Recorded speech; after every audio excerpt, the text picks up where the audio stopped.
안녕하세요. 신은영입니다. 세상에서 두 번째로 예쁜 여자 신은영입니다. 첫 번째 누구냐고요? 바로 여러분이에요. 제가 이렇게 말씀드리는 데는 오늘 저 이야기를 통해서 자기 사랑의 주인공이 여러분이 되셨으면 하는 바람에서입니다.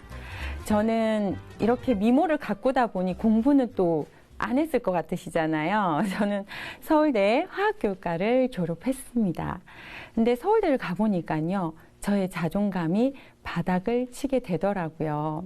여러분, 전국에 천재 수재들이 다 서울대에 모여 있는 거는 아시죠? 근데 그 최고의 사람들이 밀도 있게 모여 있는 곳에서 저는 자괴감에 빠져들기 시작을 했거든요. 근데 지금 돌이켜서 생각해 보면요, 그때의 자존감의 바닥은 어쩌면 깨져야만 했던 이기적인 자존감이었습니다. 다른 사람보다 성적이 잘 나오고 칭찬을 더 많이 받는, 다른 사람을 눌러서 생겨진 그 자신감, 자존감이었거든요.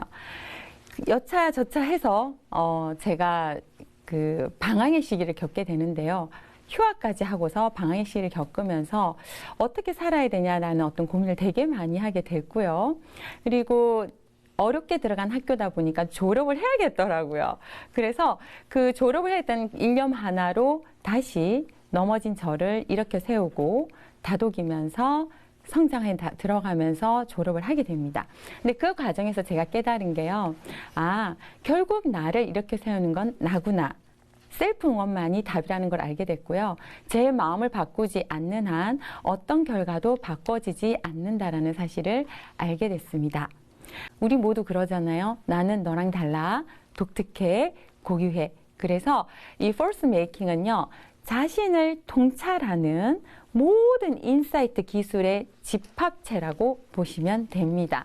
그래서 책에서 얘기하고 있는 이 많은 force making의 내용들을 저희가 이제 하나하나 살펴볼 텐데요. 여기 노란 고무줄 보이시나요? 책을 읽으신 분들은 왜 제가 이거를 차고 있는지 아실 겁니다. 지금도 저한테는 이슈가 있어요. 그래서 나쁜 생각, 나를 힘들게 하는 생각, 외로운 생각이 들면 전 이걸 당겨서 놓습니다. 지금은 하면 안 돼요. 헷갈리니까요, 내가. 이건 실제로 그 심리치료 기법에서 쓰고 있는 거고요. 예를 들자면 파블로프의 개 실험 유명하죠. 강아지에게, 개에게 먹이를 줄 때마다 종소리를 들려줍니다. 그랬더니 반복되는 습관 속에서 개가 종소리가 들리니까 먹이를 주는 줄 알고 침을 흘리더라는 거죠. 결국 먹이를 주는 행위와 종소리의 조건을 동일시한 겁니다. 저는 지금 뭘 하고 있는 걸까요? 저를 나쁘게 하는 생각과 당겨서 탁 놓아졌을 때 그 따끔함을 뇌에 전달을 해서 고통을 동일시하고 있는 겁니다. 조건을 갖게 해주는 거예요. 그래서 제가 워낙 생각이 24시간 돌아가는 사람이라 이렇게 해서라도 생각을 정지시키고 지금 하는 생각이 나한테 마이너스라는 거를 뇌에 신호를 주는 거예요. 이 효과요, 엄청납니다. 그리고 지금은 이렇게 지금 현재 저에게는 이슈가 있을 때 과거에는 한 달을 고무줄을 당겼어 했던 상황이라면요. 지금은 빠르게는 하루 안에 이 생각을 정지시키고 제가 플러스 되는 생각으로 바꿀 수 있어요. 결국은요. 제가 생각을 멈추면 세상이 생각을 멈추더라는 거죠.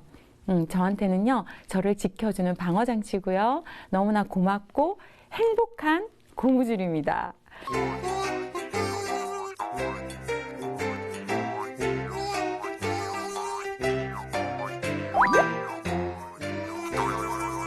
네, 여러분 행복하신가요? 저는 행복해 보이세요? 다시 말씀드리면 저는 행복하려고 선택하고 애쓰는 여자입니다. 아침에 눈을 뜨잖아요. 머리부터 발끝까지 오늘 하루를 살아낼 저를 스트레칭을 하고 마사지를 해줍니다. 그리고 세수를 하고 단장을 하면서 그런 생각을 하죠. 오늘 만날 분, 또 제가 오늘 처리해야 되는 일들이 잘 되게 하기 위해서는 저의 얼굴, 저의 몸, 완벽하게 준비를 한다는 마음이에요.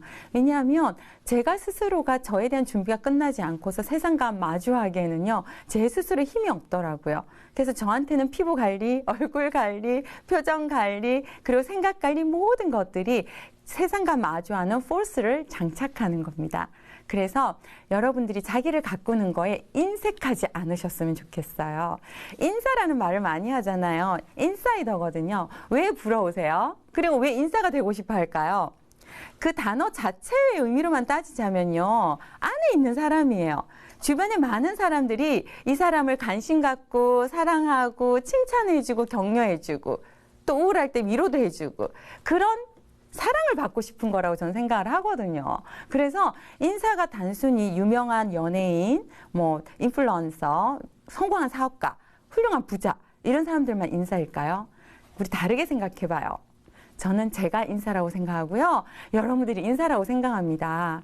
딸로, 아내로, 그리고 엄마로, 친구로, 직장 동료로 많은 사람들의 관계 속에서 이야기를 나누며 서로 울며 웃으며 관계를 맺잖아요. 그게 인싸예요. 그래서 여러분 하루를 시작하실 때 아, 내가 인싸구나. 그러니 어떻게 해야 돼요? 몸 단장, 마음 단장 정말 준비를 잘 하셔야겠죠. 우리는 소셜 애니멀이니까요. 그래서 이 건강한 몸, 아름다운 몸은요, 우리가 인생을 살아가는 데 있어서 가장 장착해야 되는 소중한 부분입니다. 지금 날이 이렇게 풀리잖아요. 산책도 가시고 공원에 꽃구경도 가시고 하시죠. 그러시면서 제일 뭘 고민하시나요? 네, 옷이 얇아지면서 지금 다이어트가 고민이실 거예요. 지금 장바구니 보여요. 여러 가지 제품을 넣고 어떤 걸 선택할까 그러고 계실 거예요. 맞아요. 여러분의 건강을 위해서 이런 날씨의 변화에라도 내 몸을 한 번 더 체크해 보시는 건데 제가 하나 알려드릴게요. 다이어트를 할 때 호르몬의 비밀을 알지 못하고서는 여러분이 쓴 돈이 효과를 보지 못할 겁니다. 호르몬이요.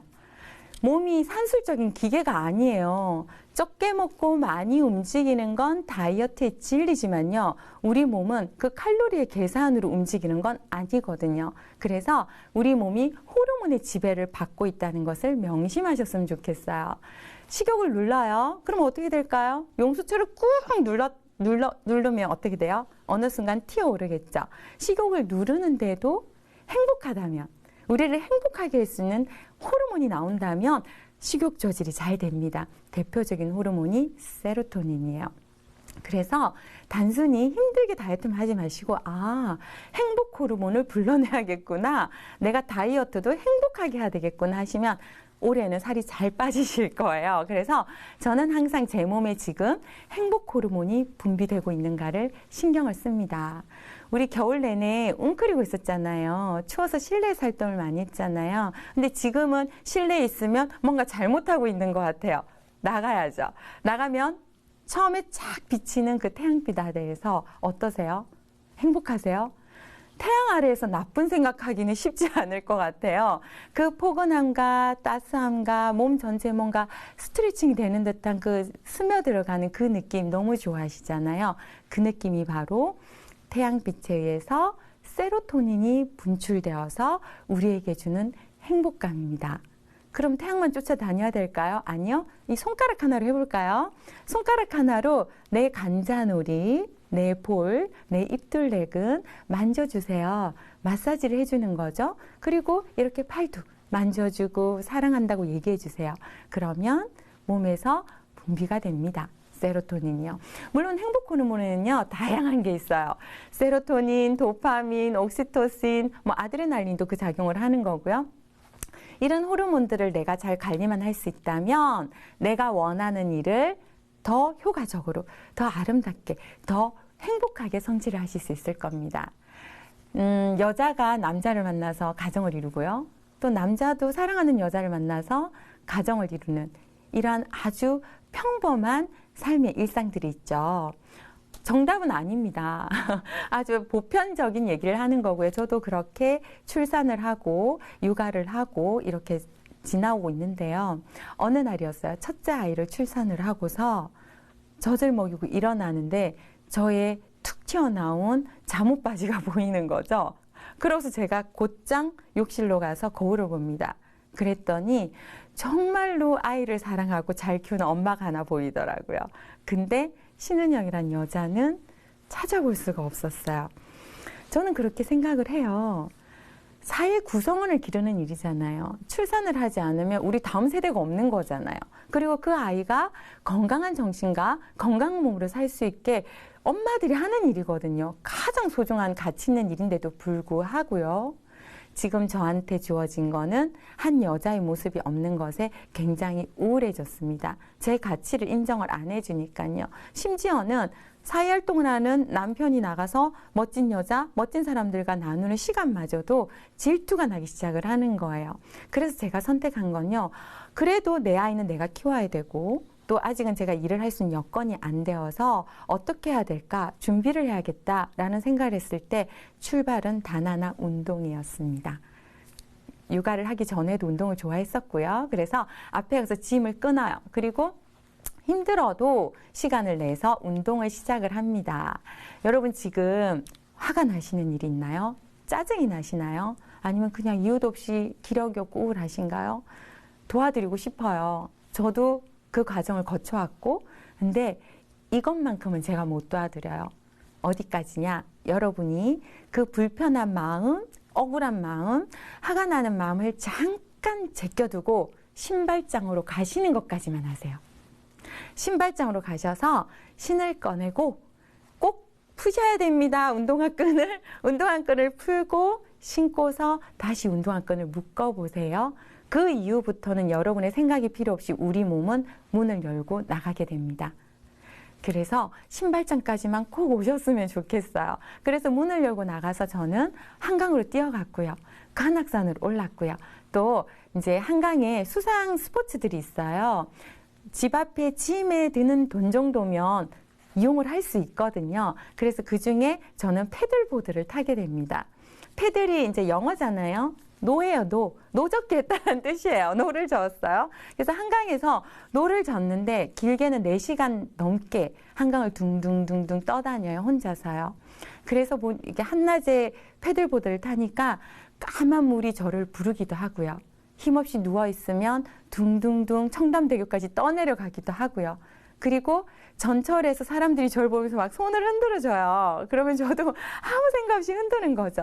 그리고 해가 뉘어지면요. 또 거슬러서 노를 젓고 올라옵니다. 집에 가야죠. 다시 일상을 시작해야죠.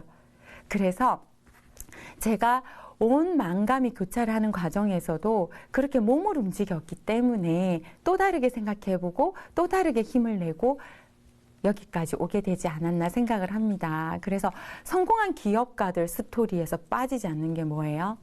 나 파산했다. 정말 많은 빚을 졌다. 죽을 만큼 괴로웠다. 그치만 제기한 모든 성공가들은요. 운동을 했다입니다. 그래서 운동을 하다 보면 재기를 하고 반전을 일으킬 수 있는 거죠. 이제 유명한 그 명상하시는 전문가분께서 그런 얘기를 하셨어요. 명상도 가만히 앉아서 생각만으로 마인드만 움직이는 게 아니라 몸을 움직이는 명상이 뇌를 다각도로 터치를 하면서 굉장히 효과적이라고 얘기를 하셨어요. 그래서 내 마음, 감정, 내 마인드는 몸입니다. 몸은 바로 마인드입니다. 이 생각을 꼭 하셨으면 좋겠어요. 그러고서 이 운동을 추천을 드리면요. 꼭 자연과 한번 해보십시오. 어릴 때는 어른들이 등산을 가면 저렇게 변함없는 산을 왜 오를까 했거든요. 근데 제가 관악산을 오르면서 사시사철 변화하는 같은 자리 있는 나무를 보면서 감사했어요. 나를 반겨줬고 이렇게 자연이 변화하면서 성장하는데 저도 제자리에서 묵묵히 변화하면서 성장하면 되는 거구나를 깨달았습니다. 저는 장미예요.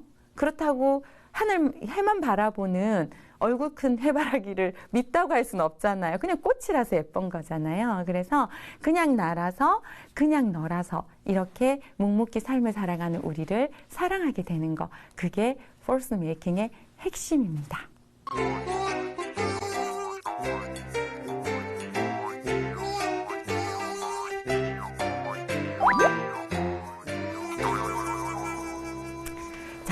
여러분 요즘 대한민국의 가장 핫한 드라마 뭐예요? 더 글로리죠. 네. 송혜교 너무 예뻐요. 근데 여러분들은 좀 학폭이나 사회적인 이슈, 그리고 뭐 트렌드를 많이 보시면서 즐기셨을 건데요. 저도 재밌게 봤습니다. 근데 그 중에 한 대사를 저는 잊지를 못해요. 그 유명한 연진이, 박연진의 엄마가 연진이를 보면서 이렇게 얘기를 합니다. 엄마가 말했지, 뒤돌아보지 말라고. 해결책은 뒤에 없어. 늘 앞에 있어. 인생은 그런 거야. 와, 이 얘기를 듣는데요. 가슴이 찡한 거예요. 과거는요, 어찌 보면 저도 과거에 집착하는 성격을 가지고 있거든요. 과거는 제가 돌아가서 쭈무려서 바꿀 수만 있다면 쭈무르고 싶어요. 할 수 있나요? 안 되잖아요. 그래서 지금부터 내가 하는 모든 생각, 모든 선택은 미래만 바라봐야 되는구나. 더 글로리에서 저한테 알려주는 거죠. 그래서 여러분들 지금 제 얘기 들으시잖아요. 그리고 제가 몇 가지 팁을, 실용적인 팁을 알려드릴 텐데 저와 함께하는 이 시간에 집중해 주시고 또 이 이후의 시간에 적용을 해보시면서 행복을 가져가셨으면 좋겠어요. 혹시 MBTI 뭔지 얘기해 주실 수 있나요? 이렇게 서로 소통을 할 때 서로 MBTI를 묻더라고요. 저 MBTI요? 모릅니다. 왜냐하면 때때로 변해요. 시시각각 변해요. 근데 MBTI나 디스크 진단이나 사주나 명리학이나 이런 여러 가지 애니어그램 포함해서 이 여러 가지들을 왜 할까요? 아마도 이런 마음일까요? 어떤 상황이 됐을 때 우리가 이렇게 얘기를 하죠. 진짜 내 맘 같지 않아. 이런 말씀 많이 하세요. 맞아요. 내 맘하고 똑같은 사람 한 사람도 없더라고요, 저는. 그래서 우리가 성격 유형, 심리 유형을 보는 거는 세상에 사는 모든 사람들이 나랑 다르구나. 나는 너랑 달라. 그래서 나 좀 알아줘. 나는 유일해. 이거를 소통을 하는 게 아닐까요? 전 어릴 때부터 동양적인 사상을 좀 좋아했었고요. 이거의 연장선으로 이제 나이가 들어서 저를 알아나가는 과정에서 사상체질을 공부하게 됩니다. 제가 지금 말씀드리는 사상체질은요, 몸의 체질 구분만은 아니에요. 태양인 이제 말하는 분이 몸의 모습에 따라서 사람을 네 체질로 분류를 하게 돼요. 자기가 너무 아프면서 치료를 하는 과정에서 모든 사람이 똑같은 치료법을 갖고 있지 않다는 걸 알았거든요. 그래서 네 가지의 체질로 구분을 하고서 치료를 하는데요. 제가 지금 말씀드린 사상체질은요, 심리학을 접목을 시킨 겁니다. 그래서 저희 스승님은 유종영 스승님으로 이제 이걸 주창하신 분이에요. 그래서 사상체질 어렵게 생각하지 마세요. 어쩌면 오늘 제가 설명드리면 당장 나가서 내 아이에게, 내 친구에게 적용하면서 행복한 이야기를 나누실지도 모르겠어요. 예. 어떻게 이해하시면 되냐면 봄, 여름, 가을, 겨울로 이해를 하시면 돼요. 근데 놀랍게도요, 우리나라 사람들은 이 사시사철을 뚜렷하게 겪잖아요. 24절기까지. 그래서 이 사상체질을 딱 듣는 순간 모두가 조그만 공부를 하시면 정말 파악을 하실 수가 있어요. 그래서 계절형 인간이라고 제가 책에다가 이렇게 올려놨는데요. 사상체질이라고 쓰고, 몸이잖아요. 몸에 대한 체질이라고 쓰고, 심리라고 읽으시면 됩니다. 마인드 체질이라고 읽으시면 돼요. 자, 이게 무슨 말씀인지 제가 지금부터 하나하나 설명을 드려볼게요. 봄부터 시작하겠습니다. 자, 봄형은요, 이제 사상체질에서는 소양인이라고 합니다. 봄이 됐어요. 우리 지금 봄 되니까 어떻게 하나요? 집에 가만히 있나요? 아니죠. 꽃 보러 가야죠. 예쁜 사람 만나러 가야죠. 즐거운 거 찾아서 떠나잖아요. 소풍 가야 돼요. 맞아요. 소양인들은 소풍 가는 사람들이에요. 세상이 그냥 즐거운 거죠. 음식도 맛있고 사람 만나면 즐겁고 너무 좋아요. 왜 그런지 아세요? 주변에 떠오르는 분 있으세요? 이분들은 위장이 튼튼합니다. 비위가 좋아요. 그래서 어떤 음식도 가리지 않고 다 맛있어요. 몸이 그렇게 다 맛있어 하니 사람은 어떨까요? 어떤 사람을 만나도 즐거운 거예요. 그래서 저는 소양인을 보면 감사해요. 어쩜 저런 에너지를 나한테 뿜어줄까? 예, 비위가 좋습니다.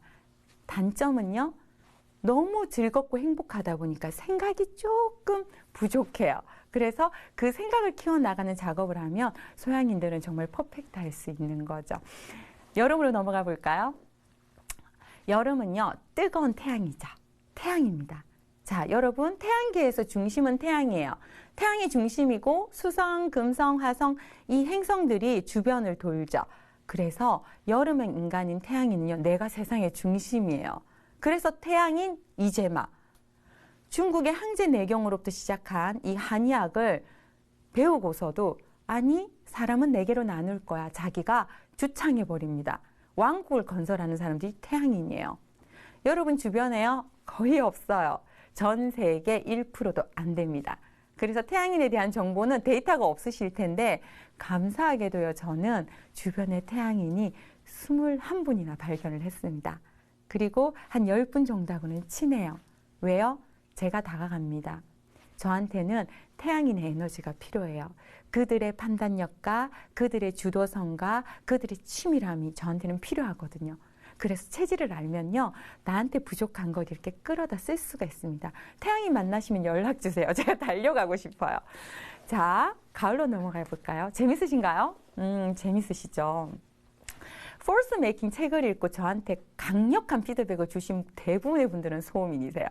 책, 봉소풍 가야 되는 소양인들 책 안 읽어요. 책을 사죠. 그리고 소음인들은, 이 가을형 인간들은 책을 꼼꼼히 읽습니다. 색색별로 줄을 쳐가면서. 그러면서 제 책을 읽고서 많은 가을형 인간, 이게 가을형 분들이 저한테 연락이 오셨어요. 어쩜 이렇게 나랑 똑같냐고. 어쩜 이렇게 소심하고 눈치 보고 결정장애 있고 예민하고 잠을 못 자고 어쩜 이렇게 자기랑 똑같냐고 너무 공감을 많이 했다라고 얘기를 해주세요.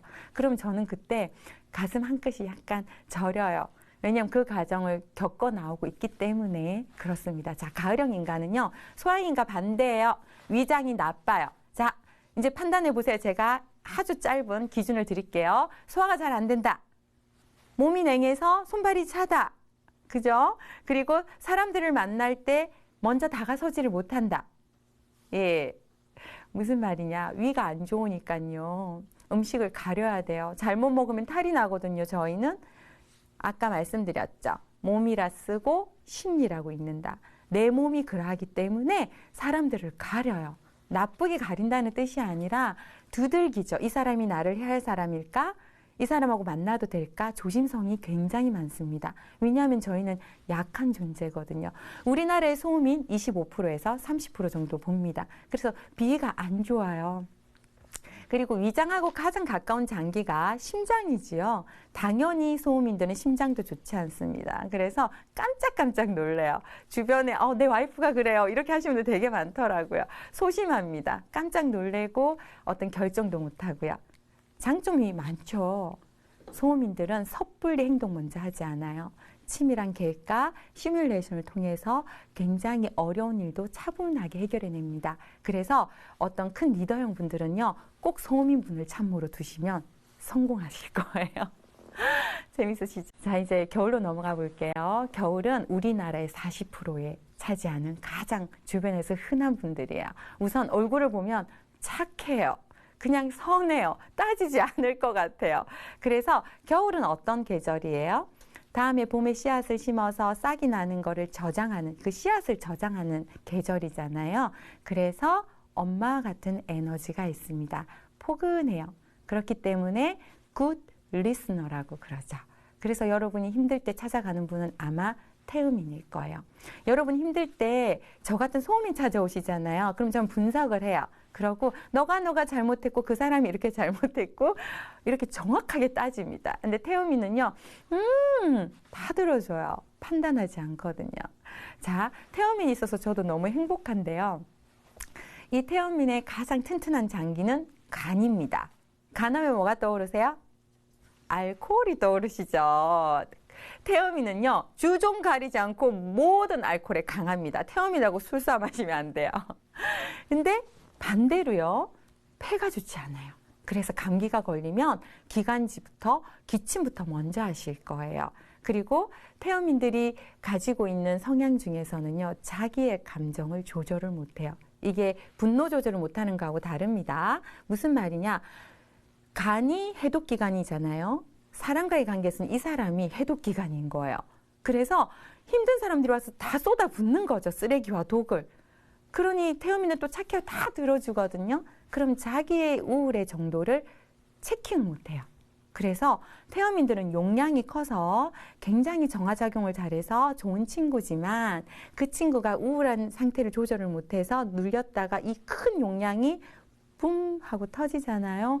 감당이 안 됩니다. 그래서 태음인 분들은요, 자기 우울 상태가 괜찮아가 아니라 항상 내 우울 상태를 뚫어갈 수 있는 그 통로, 스승이 됐던 친구가 됐던 꼭 두시기를 바래요. 마음 관리를 꼭 잘 하셔야 됩니다.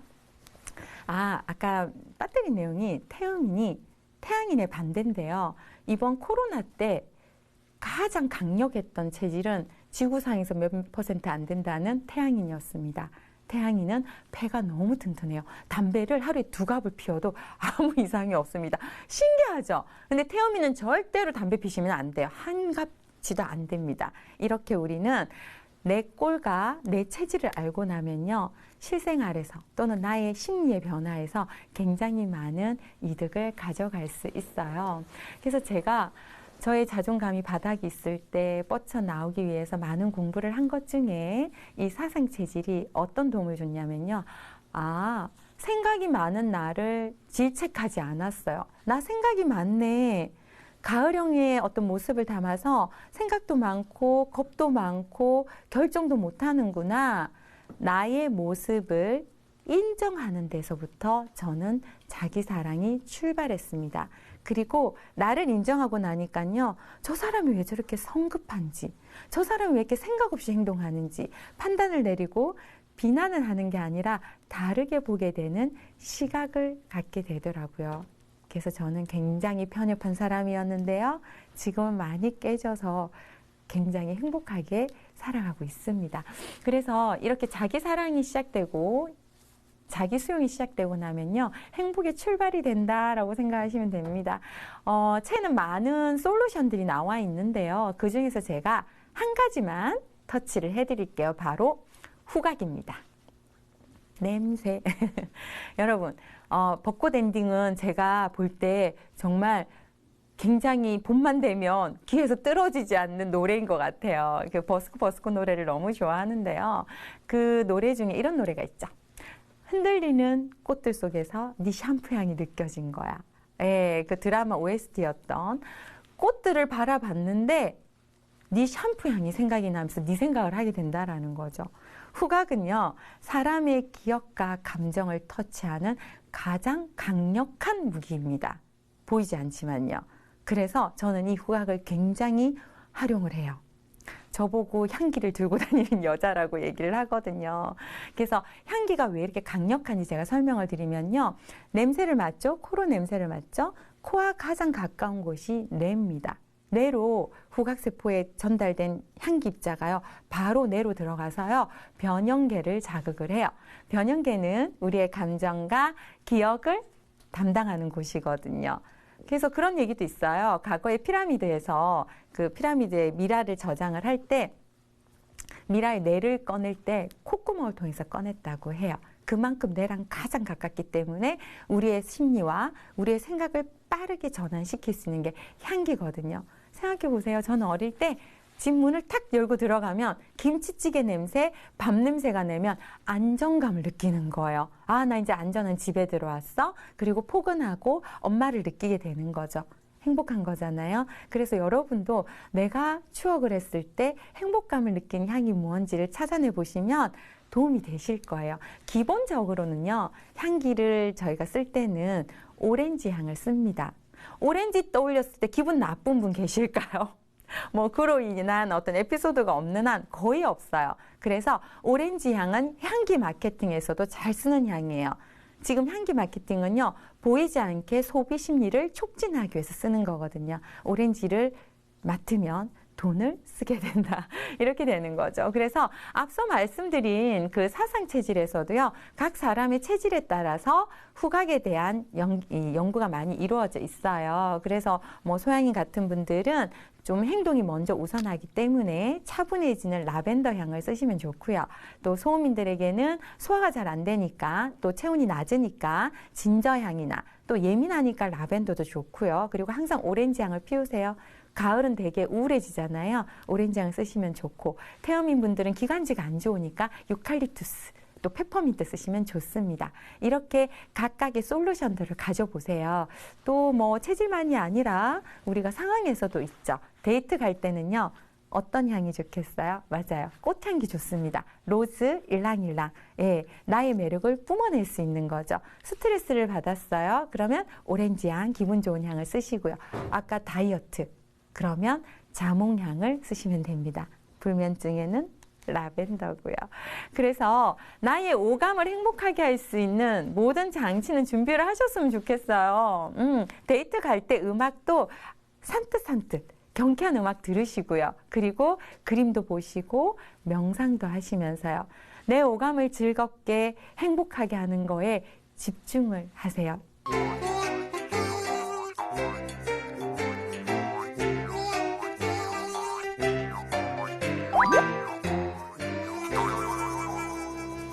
이런 거죠. 아이에게 공부하라고 소리를 지릅니다. 성적 이게 뭐냐고, 또 게임을 하냐고 소리를 질러요.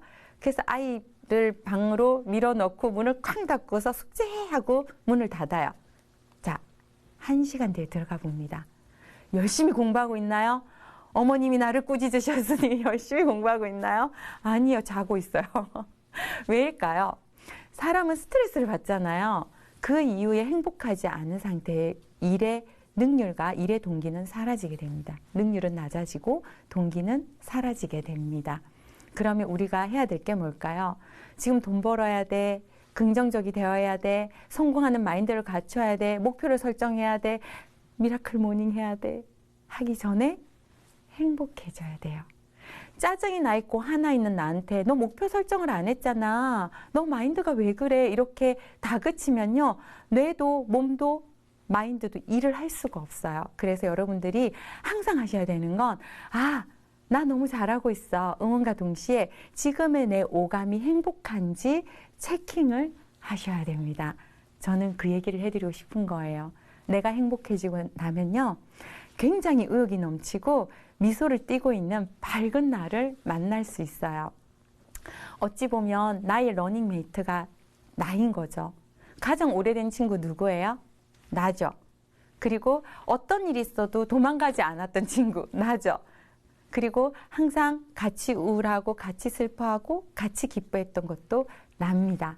그래서 그 항상 존재했던 나를 좀 알아봐 주세요. 제가 저를 찾아 나가는 과정에서 심리 프로그램 하나를 참석을 하게 돼요. 근데 그 프로그램에서 자기 이름을 부르는 시간이 있어요. 그냥 은영아 하고 부르면 되는 거예요. 근데 입이 안 떨어지는 거예요. 한참을 입을 다물고 있다가 은영아 라고 불렀는데 그 3마디 하고 나서 통곡을 해버립니다. 제가 누구 앞에서 울어본 적도 없는 사람인데 통곡을 해요. 아직도 그 순간을 생각하면 여기가 한켠이 되게 짜릿하거든요. 놀랬어요. 정말로 애쓰고 살아가고 있었던 저가 있었다는 걸 제가 인지를 못했더라고요. 그래서 저의 이름을 불러주는 순간 저의 살아온 삶을 정말 저 스스로가 감동을 하면서 통곡을 했더라고요. 여러분 한번 해보세요. 거울에 가셔서 은영아 한번 불러보세요. 잘 안 되실 거예요. 그 이유는 생명을 갖고 태어난 본질적인 나와 현실에 마주한 문제들을 숙제들을 풀어가면서 정말 바쁘게 살아가고 있는 나가 괴리감이 너무 컸던 거예요. 어찌 보면 서로가 존재하는 것도 알아차리지 못했던 거예요. 그래서 저는 어떻게 했냐면요. 그때 이름을 부른 뒤로 저한테 계속 말을 시켰어요. 은영아, 오늘은 무슨 옷 입고 싶어? 은영아, 오늘 뭐 먹고 싶어? 오늘은 뭐 하면서 시간 보낼 거야? 이렇게 혼잣말을 했어요. 저를 본 사람들은 약간 정신이 이상하다고 했을 거예요. 저는 실제로 소리로 제 귀에 들리게 했어요. 마음속으로 한 게 아니라. 지금은 하지 않죠. 지금은 그 나와 본질적인 나와 내면의 나와 현실의 나가 거의 합치가 되어 있기 때문에 이제는 말하지 않고 멀쩡한 인간으로 살아가고 있습니다. 유년 시절에 항상 착하게 성적 잘 내고 수동적으로 엄마가 사주는 옷 입고 선택의 기회가 없었어요. 그래서 저는 40살쯤에서부터 제 옷을 고르고요. 제가 좋아하는 게 뭔지, 제가 잘하는 게 뭔지를 들여다보기 시작했습니다. 너무 늦었나요? 그래도 이렇게 지금 행복하거든요.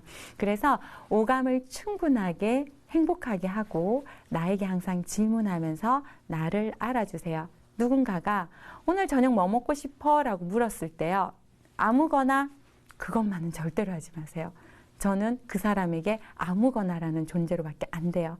최소한 곱창은 싫어요 라고 이 정도까지만이라도 싫은 거라도 꼭 얘기를 해보셨으면 좋겠어요. 책을 읽고 나서 오시는 분들 중에 호떡을 사들고 오시는 분들이 있어요. 저한테. 그 책에 호떡이라는 내용이 나오죠. 노량진에서 고시 공부를 할 때 길거리에서 핫도그 하나, 오뎅 하나를 먹어보질 못했어요. 사람들이 쳐다볼까 무섭더라고요. 온 우주가 저만 보는 것 같아요.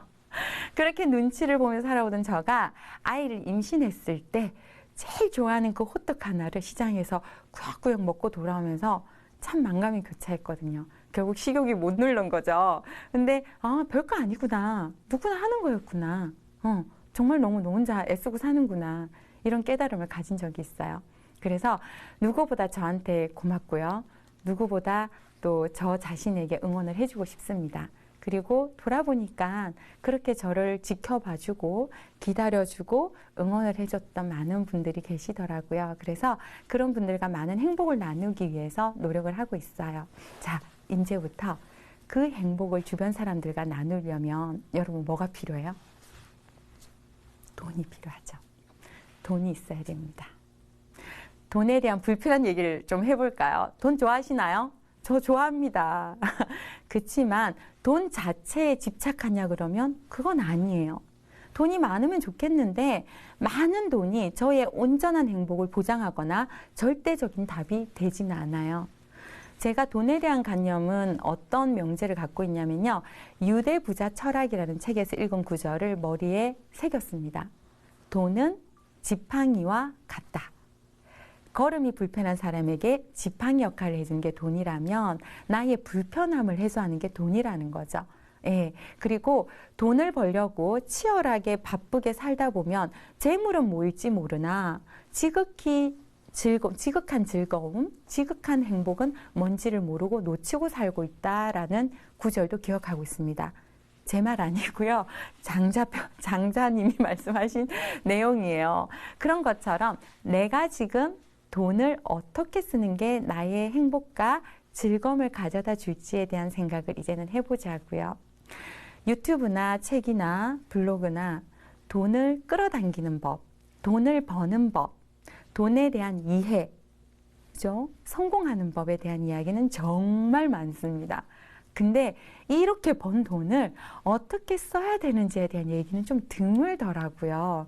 그래서 저는 그 불편하지만 돈에 대한 이야기를 쓰는 이야기를 해보고 싶어요. 사실 그게 저의 진심이고요. 저는 일주일에 저한테 꽃을 꼭 선물을 합니다. 왜냐고요? 시들지만 돈을 아끼진 않아요. 그리고 제 곁에는 항상 꽃이 있습니다. 여러분들은 꽃 선물을 하시나요? 어차피 시들어서 돈이 좀 아까우신가요? 어릴 때 어버이날이었어요. 어머니한테 카네이션을 사다 드렸죠. 근데 경제 사정이 좋지는 않았기 때문에 어머니가 뭐하러 돈을 이렇게 낭비하느냐라고 얘기를 하셨어요. 그리고는 맥주잔에 꽂으시고 며칠 보시더라고요. 그래서 저는 생각했죠. 돈이라는 건 그 순간에 행복을 줄 수 있고 꽃이 그렇다고 한다면 시들더라도 저는 투자하겠다고요. 그리고 사람들을 만나러 갈 때도 저는 항상 꽃을 들고 갑니다. 막 이렇게 다발 막 10만 원 이렇게 사진 않아요. 그러지 않고요. 오다 주었어라는 느낌으로 툭 던지면서 사랑을 표현합니다. 사람을 소개받을 때나 친구를 만나러 갈 때요. 돈 100만 원을 쓰지 않아도요. 제 마음 100을 담아서 주니까 상대가 100의 행복을 느껴요. 또 놀라운 사실을 발견했는데요. 상대를 생각하면서 꽃을 고르니까 정말 신기한 일이 벌어지는 거예요. 상대가 빨간색을 좋아하면 빨간색을 고르게 되고요. 노란색을 좋아하면 노란색을 고르게 되더라고요. 그리고 상대가 고민이 있거나 삶이 좀 어려워요. 힘들어요. 마음이. 그러면 꽃이 안 골라지는 거예요. 그래서 그런 내용을 가지고 만나면서 너 요즘 힘든 일 있어? 이렇게 얘기하면 어떻게 알았냐고 얘기를 해요. 그리고 자신의 일을 열심히 잘하시는 분들의 꽃은요. 들어가자마자 딱 정확히 정해집니다. 이러한 것들이 다 에너지로 마음으로 연결되어 있더라고요. 그래서 우리는 돈 자체를 좋아하는 게 아니라 돈으로 만들 수 있는 행복을 좋아하는 거라고 생각을 합니다. 그리고 돈 소비에 대한 제 기준 하나를 더 말씀드리면요. 나랑 분리되는가 분리되지 않는가가 저의 기준입니다. 자, 예쁜 옷 좋아해요. 명품 가방 좋아해요. 근데 제 몸과 언제든 분리될 수 있죠. 내 가방 레스토랑에서 놓으면 누구 가방인지 몰라요. 그래서 제가 말씀드리고 싶은 건 내 몸과 분리되는 물건에는 적당히 써라. 그리고 내 몸을 위해서는 아낌없이 투자를 하라고 말씀드리고 싶습니다. 나의 바디를 위해서 아름다운 몸매 관리 또는 피부 관리 그리고 생각 관리, 내 마인드 관리, 친절한 것도 배우세요. 내가 친절하면 평생 써먹을 수 있어요. 그 친절의 화답을 행복으로 받거든요. 그래서 내 몸과 분리되지 않는 곳에 돈을 아낌없이 투자를 하셨으면 좋겠어요. 그래서 몸이 건강하고 활기차잖아요. 청바지에 10,000원짜리 티셔츠도 너무 예뻐요. 그리고 또 하나는 여행이죠. 남자분들이든 여자분들이든 직장 생활에 스트레스가 있는데 나 2달 뒤에 보라카이 갈 거야. 이러면 힘이 나요, 안 나요? 나잖아요. 미래에 대한 그 여행에 대한 목표가 나의 열정을 불러일으키는 거거든요. 그래서 돈이 생기면 여행을 가십시오. 그리고 여행 가서 내가 몸으로 누릴 수 있는 마사지면 모든 걸 다 누리십시오. 네. 그래서 여행은 물리적인 확장입니다. 세상의 확장이죠. 몸과 마음은 하나잖아요. 제 사고의 확장입니다. 그래서 여러분, 운 좋은 사람은요, 많이 움직여요. 왠지 아세요? 운동의 운도 움직일 운이라는 한자를 쓰고요. 행운의 운도 움직일 운자를 씁니다. 결국 행운과 행복은 움직이는 데서 나온다. 내 몸도 움직이고 물리적인 움직임, 내 마음도 보이지 않는 형이상학적인 에너지도 움직여야 행운이 오는 겁니다. 그래서 행운과 행복을 만들기에는 그냥 오는 게 아니라 내가 움직여서 노력해서 애써서 나오는 거랍니다.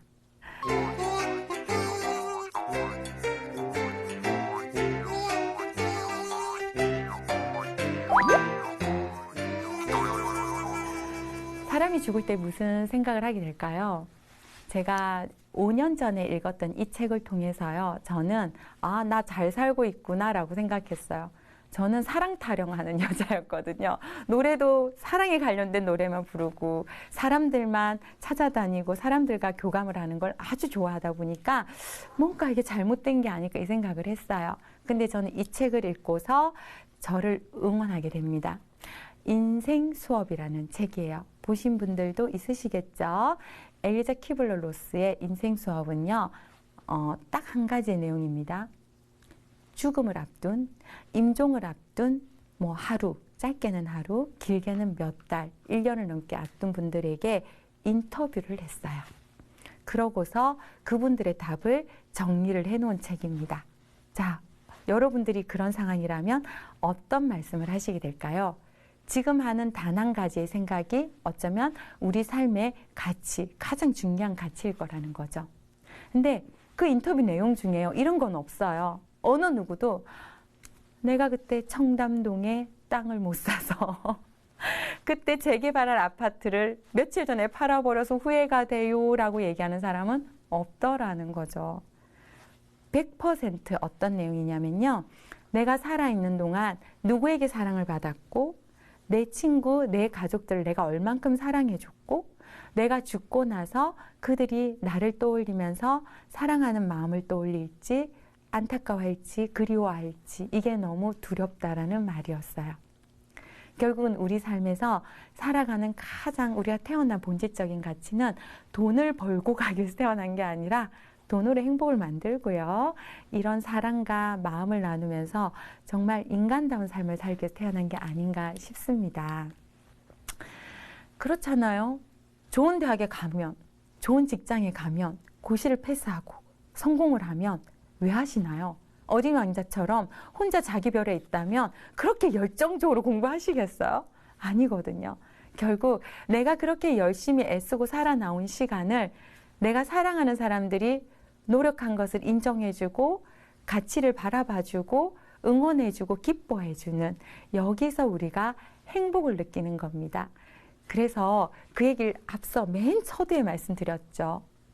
나의 이기적인 자존감이 아니라 이타적인 자존감이 올라가면 진짜 행복이 되는 겁니다. 그 속에서 고유한 나의 포스로 주변을 행복하게 해주는 거죠. 내가 먼저 온전하게 건강해지세요. 내가 먼저 자기 사랑의 끝판왕이 돼보는 거예요.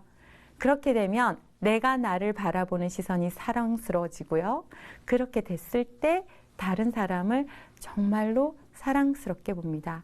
내가 너무 애쓰고 살고 있는 게 기특해서 다른 사람을 기특하게 같은 시선으로 바라보게 됩니다.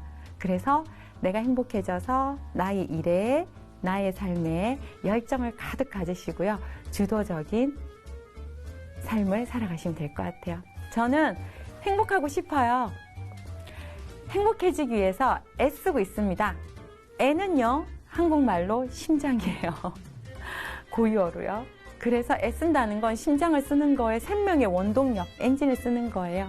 그래서 애쓰는 나를 사랑해주면서 많은 사람들과 함께 행복을 나눠보세요. 행복을 디자인하는 여자, 신은영이었습니다.